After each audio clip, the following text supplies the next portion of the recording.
cet écart entre les résultats présentés par l'organe chargé d'organiser les élections et les résultats des différents bureaux de vote font l'objet de contestations. Et les contestations peuvent induire à ce qu'on appelle le contentieux électoral. Alors, c'est ainsi que le problème de contentieux est envisagé presque dans tous les pays, parce qu'on est convaincu que le travail humain n'est pas un travail parfait, il peut y avoir quelques imperfections ça et là.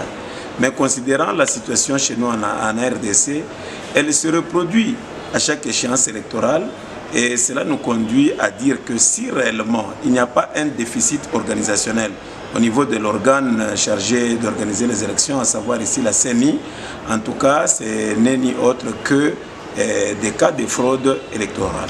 Et qu'est-ce qui pourrait être fait à l'avenir pour qu'on réduise cette marge, cet écart entre les procès-verbaux, les votes et les résultats tels qui sont compilés? Si réellement il s'agit d'un déficit organisationnel, je pense qu'il faudrait ici, à la longue, doter la CENI, ou bien l'organe qui sera chargé d'organiser les élections, des moyens nécessaires. Mais s'il s'agit de la fraude électorale, laissez-moi vous dire que la fraude électorale est une réalité que nous retrouvons dans tous les pays, mais à des degrés divers.